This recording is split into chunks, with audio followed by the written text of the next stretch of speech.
अस्सलाम वालेकुम दोस्तों। आज पाकिस्तान बहुत इंपॉर्टेंट मैच खेल रहा है। इंपॉर्टेंट इन द सेंस कि टीम पाकिस्तान अगर आज का मैच जीत जाती है तो हमें किसी के मुरहने मिन्नत नहीं होगा फाइनल में पहुंचना। अगरचे फिर भी हमारी गारंटी नहीं होगी, मगर अगर हम खुदा ना खासा हार जाते हैं तो फिर हम ये ख्वाहिश रखेंगे कि भारत अगले अपने दोनों मैचेस लास्ट में जीते, वरना हमारे लिए कहानी मुश्किल रह जाएगी। मगर सवाल ये पैदा होता है कि आज के मैच में टॉस के बारे में इतना क्यों कहा जा रहा है कि टॉस बहुत इंपॉर्टेंट है। वो इसलिए कि हमने तीनों वेन्यूज देखे। ट्राई नेशन के अंदर हमने शारजा का देखा, वहां पे तो पहले बैटिंग बड़ी अच्छी लगी थी। दुबई में हमने देखा कि सेकंड बैटिंग थोड़ी सी अच्छी लग रही है, मगर अबू धाबी में कहानी ये है कि वहां पे ह्यूमिडिटी लेवल शारजा और दुबई दोनों से ज्यादा है। सो वहां पे टॉस बहुत इंपॉर्टेंट है। जो टीम टॉस जीतेगी आंखें बंद करके पहले बॉलिंग की तरफ जाएगी। वैसे तो ये कहानी अब दुबई में भी हो चुकी है। बांग्लादेश ने श्रीलंका को हराया था, अच्छा खासा टारगेट था, मगर उन्होंने इजी चेस किया।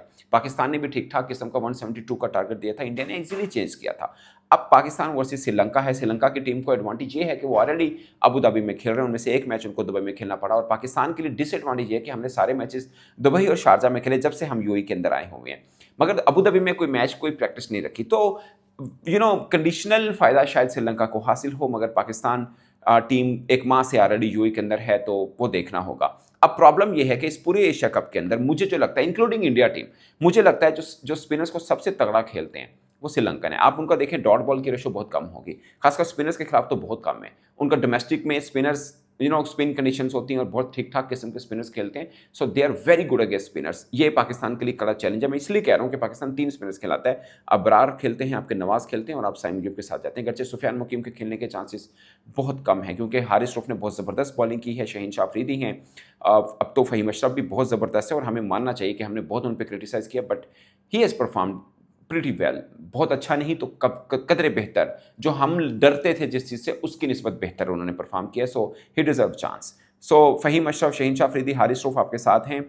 बाकी 3 स्पिनर्स वाली ऑप्शन है, बट मुझे लगता है कि एक चेंज बहुत बेहतर रहेगी अगर आप हुसैन तल्लत को ड्रॉप कर दें। Again he is not that bad, but मजबूरी है कि आपको कंडीशन के ऊपर देखना है। अगर ये शारजा की कंडीशन होती जहाँ पे टर्न बहुत मिलता है, तो मैं कहता कि हुसैन तल्लत 100% खेलने चाहिए। अब चूंकि वो कंडीशन नहीं है, यहाँ पे आपको हाई स्कोरिंग मैच एक्सपेक्टेड है। खासकर ड्यू के अंदर आपको थोड़ी स्ट्राइक रेट बेहतर चाहिए होगी, ज़्यादा रन बनने होंगे, तो मुझे लगता है कि आप हसन नवाज के साथ आएँ। वैसे तो मुझे दुबई में इंडिया के खिलाफ दूसरे मैच में भी लगता था कि हसन नवाज को बिठाना गलत फैसला है, जो कि बाद में काफ़ी लोगों ने इस पर बात भी की। बट अब मुझे लग रहा है कि अबू धाबी के अंदर जहाँ पर कंडीशन थोड़ी सी बेहतर है, और खासकर अगर आप सेकंड में बैटिंग मिल जाती है, जो कि हम ख्वाहिश रखेंगे कि हमें सेकंड में बैटिंग मिल जाए, तो आपके लिए चांस होगा कि आपके पास नीचे स्ट्राइक रेट बेहतर वाला, यानी एक अच्छा स्लोगर आपके पास मौजूद हो। वैसे भी टी20 के अंदर पाकिस्तान टीम को देखें तो 2 ही बेहतर प्लेयर हैं जिनके स्ट्राइक रेट बेहतर है, एक हसन नवाज है, दूसरा मोहम्मद हारिस है। और ये अजीब बात है कि इंडिया के खिलाफ दोनों को हमने एक को खिलाया नहीं, दूसरों को बारी नहीं दी थी। खैर जो भी है, अब मुझे लगता है कि हसन नवाज को इन होना चाहिए, हुसैन तलत को रेस्ट दे देना चाहिए। एक चेंज बेहतर रहेगी, और पाकिस्तान टीम का कॉम्बिनेशन ऑलरेडी बहुत बेहतर है। मुझे लगता है कि आइंदा मैचेस के अंदर भी हमें यही अपना जो ये कॉम्बिनेशन है, इसी को रखना पड़ेगा, क्योंकि आ जाके अब कुछ टाइम है नहीं हमारे पास, कुछ ज़्यादा मैचेस भी नहीं है, तो ज़्यादा तजर्बे करने की ज़रूरत नहीं, और ये कॉम्बिनेशन अब बेहतर हो चुका हुआ है, ज़्यादा चेंज करने की भी ज़रूरत नहीं है। ओपनिंग मुझे लगता है फ़खर जमान ही करेंगे सरफराज फरहान के साथ, और नीचे आपको साइम अयूब नज़र आएंगे। मगर मुझे ये देखना है कि हारिस को कहाँ पे करेंगे, क्योंकि जब ड्यू फैक्टर है और वैसे भी पिच वहाँ पे ज़्यादा टर्निंग नहीं है, और 3 मीडियम पेसर के साथ वो जा रहे हैं। चमेरा तो शारा है उनके पास। चमेरा बहुत खतरनाक बॉलर हैं। आपको लगते होंगे कि ज़्यादा वो बहुत ज़्यादा नहीं खेले हुए हैं, या बहुत ज़्यादा हम भी उनको वैसे नहीं खेले हुए, और ज़्यादा उनका नाम भी वो डेंजरस बॉलर्स में नहीं होता, मगर उन्होंने इस ओवरऑल एशिया कप में बेहतर बॉलिंग की है। खासकर स्लो यॉर्कर करते हैं, तगड़े करते हैं, स्लिंगी एक्शन है उनका, तो वो टफ टाइम पाकिस्तान को दे सकते हैं। मगर मेरे ख्याल में जो पाकिस्तान के लिए चैलेंजिंग रहेंगे वो हसन रंगा रहेंगे। वो किसी भी कंडीशन में पाकिस्तान के खिलाफ खतरा होते हैं। मुझे याद है एशिया कप में जब हम उनसे हारे थे लास्ट टाइम, तब भी वो बड़े डेंजर थे, और वो बल्लेबाजी भी ठीक ठाक करते हैं, और बॉलिंग भी ठीक है। और पाकिस्तान के खिलाफ बल्लेबाजी में अगरचे अभी तक वो ज़्यादा खतरनाक नज़र नहीं आए हैं, वो हैं कुशाल परेरा। आपने आईपीएल में पेसल में देखा होगा, फाइनल में किस किस्म की धुआंधार किस्म की उन्होंने बल्लेबाजी की थी लाहौर कलंदर्स की तरफ से। तो मुझे उन पर एक थोड़ा सा है कि उसको पकड़ना बहुत ज़रूरी है। अगरचे उनको इतनी अच्छी फॉर्म में ज़ाहिर नज़र नहीं आए, या उनके ऊपर उस तरह का भी वो उन्होंने बारी ली नहीं है, बट उनमें सब पोटेंशियल है। वो बड़ी इनिंग खेल सकते हैं, अच्छे स्ट्राइक रेट के साथ खेल सकते हैं। और दूसरे प्लेयर कुशाल मेंडिस हैं, जो ओपन करते हैं, और ज़बरदस्त किस्म का ऐसा लगता है। हम जो इंडिया के खिलाफ देखा ना कि शुभमन गिल और अभिषेक शर्मा ने बड़ी ताबड़तोड़ हमले किए, तो अगर श्रीलंकन टीम की तरफ से कोई अपना स्ट्राइक रेट बेहतर करके और पिच पे खड़ा रहे तो स्कोर बोर्ड हरकत में रहता है, तो वो कौशल मेंडिस हैं। नीचे परेरा भी हैं अगरचे, मगर वो चौथे नंबर पर आते हैं। ओपन की अगर बात करें तो कौशल मेंडिस की विकेट जल्दी लेना पाकिस्तान के लिए बहुत ज़रूरी होगा, वरना वो मैच को दूर ले जाता है, और बहुत तेज़ी के साथ दूर लेके जाता है। सो वो हमारे लिए बहुत इंपॉर्टेंट है। बॉलिंग में मुझे लगता है हसरंगा और चमेरा, और बैटिंग के अंदर कोसाल परेरा और कोसल मेंडिस, ये 4 खिलाड़ी, 2-2 बैटिंग और बैटिंग हमारे लिए डेंजर हैं। और पाकिस्तान की कॉम्बिनेशन में मुझे लगता है कि एक ही चेंज ज़रूरत है, वो हुसैन तलत को ड्रॉप करके अगर हम हसन नवाज को लेंगे तो शायद बेहतर रहेगा। अब देखना है कि श्रीलंका अपना कॉम्बिनेशन क्या रखता है। मुझे लगता है कि शायद शायद थिकसाना को वो लेके आएँ, क्योंकि पाकिस्तान स्पिनर्स को थोड़ा-सा हल्का खेलता है। अदरवाइज़ वो एशिया कप में उनको ज़्यादा प्रेफ़रेंस के साथ नहीं आ रहे, वो विल्लालगा के साथ आई हैं, हसरंगा उनके पास हैं।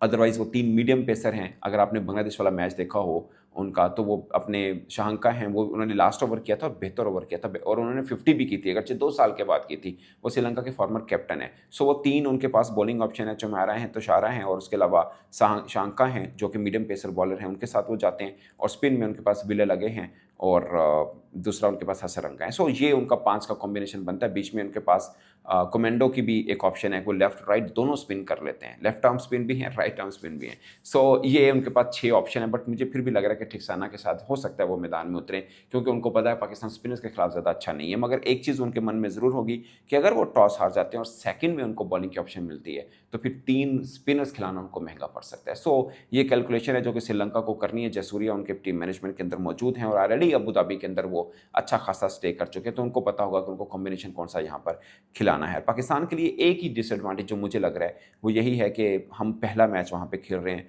और थोड़ी सी कंडीशन डिफरेंट है। अगरचे यूएई के अंदर हम बहुत क्रिकेट खेलें, मगर अबू धाबी में उसमें हम कम ही खेलें। हम वैसे रूटीन में भी वहाँ पे कम खेलते हैं, हम दुबई शारजा में ज़्यादा खेलते हैं। और इस 1 माह लगभग हमें हो चुका है, हमें 10 दिन पहले आए थे ट्रांजिशन सीरीज़, उसके बाद ट्रांजिशन सीरीज़ हुई, उसके बाद एशिया कप हुआ, पहला राउंड हुआ, उसके बाद सुपर 4 में हम हैं। तो 1 माह से शायद ज़्यादा टाइम पीरियड ही हो गया होगा पाकिस्तान को यूएई में, और फर्स्ट डे होगा हमारा कि हम अबू धाबी के अंदर अपना मैच खेल रहे हैं। इसके अलावा हमने वहाँ पे ना ही प्रैक्टिस की है, ना ही कोई मैच खेला है। दुबई के अंदर हमने ठीक-ठाक किस्म की प्रैक्टिस मैचेस भी खेले थे, प्रैक्टिस भी रखी थी। सो ये एक थोड़ा-सा डिसएडवांटेज मुझे लग रहा है कि पाकिस्तान को हो सकता है। टॉस इज़ वेरी इंपॉर्टेंट, जो जीता सीधी-सीधी बॉलिंग करेगा, और हाई स्कोरिंग मैच मैं एक्सपेक्ट कर रहा हूँ कि यहाँ पे हाई स्कोरिंग मैच होगा। तो ये है, मगर पाकिस्तान का जीतना बहुत ज़रूरी है। अगर हम जीत जाते हैं तो तब भी हमें बांग्लादेश वाला मैच जीतना पड़ेगा, क्योंकि फिर बांग्लादेश के पास भी तो एक ऑप्शन है ना कि उनके पास 2 मैच हैं, इंडिया और पाकिस्तान के खिलाफ। अगर वो इंडिया के खिलाफ जीत जाते हैं या पाकिस्तान के खिलाफ जीत जाते हैं, तो उनको भी 2 जीत मिलेगी। उनके पास एडवांटेज ये है कि उन्होंने अपना पहला मैच जीता हुआ है, और हमने अपना पहला मैच इंडिया के खिलाफ हारा हुआ है। मगर श्रीलंका के खिलाफ हमें एडवांटेज ये है कि वो भी हार के आ रहे हैं, वो निस्बतन कमज़ोर हरीफ, यानी हम टफर हरीफ, यानी इंडिया के खिलाफ हार के आ रहे हैं, वो बांग्लादेश के खिलाफ हार के आ रहे हैं, और चेज़ करवा के आए हैं। और उनकी बॉलिंग, बहुत बड़ा क्वेश्चन मार्क उनकी बॉलिंग पे लगा है, मगर उनकी बल्लेबाजी ठीक चल रही है। सो श्रीलंका ओवरऑल इस एशिया कप में बेहतर खेला है। अपने राउंड मैच में एक भी नहीं हारा था, बांग्लादेश से भी जीता था, अफगानिस्तान से भी जीता, मगर सुपर 4 में वो बांग्लादेश से हार गया था। सो उनकी फॉर्म भी बेहतर लगी हुई है, और बहुत से लोग ये समझ रहे हैं कि एशिया की दूसरी बेहतर टीम शायद श्रीलंका है। तो ये भी पता चल जाएगा कि दूसरी बेहतर टीम कौन सी है। वैसे मेरा ये मानना है कि एशिया कप की जो टीम फाइनल खेल रही होगी वही दूसरी बेहतर टीम होगी। एक आधे मैच का ऊपर नीचे हो जाना कोई ज़्यादा मायने नहीं रखता। तो श्रीलंका कैसे कॉप अप करेगा पाकिस्तान का, उनका प्लेइंग 11 क्या है, ये बड़ी इंटरेस्टिंग चीज़ होगी। मुझे लग रहा है कि शायद एक चेंज के साथ वो ज़रूर आएँ, अदरवाइज़ उनकी बॉलिंग थोड़ी सी वीक है, और बैटिंग उनकी बहुत तगड़ी है। और पाकिस्तान का तो एक्सपेक्टेड है कि एक ही चेंज होगा कि हसन नवाज़ मोस्ट प्रोबेबली वो आ जाएंगे, और हुसैन तलत शायद बाहर बैठेंगे, और किसी चेंज का शायद बन नहीं रहा। और अगर खुदा ना खास्ता पाकिस्तान हार जाता है, तो फिर हम दुआ करें कि इंडिया अपने दोनों मैचेस जीते, यानी वो श्रीलंका को भी हराए और वो बांग्लादेश को भी हराए। फिर पाकिस्तान और बांग्लादेश का जो मैच है वो एक तरह से सेमीफाइनल होगा, जो जीतेगा वो सीधा फाइनल जाएगा, और उसमें कैलकुलेशन भी आ जाएगी कितने मार्जिन से जीतने हैं। ये दोस्तों ओवरऑल सिचुएशन, और आज बाकी जो भी अपडेट हुई, जो भी माहौल हुआ वहाँ अबू धाबी में, आपको जाके वहाँ पे दिखाएंगे। मेरे तरफ से इतना ही। आप अपनी राय कमेंट की सूरत में जरूर बताइएगा।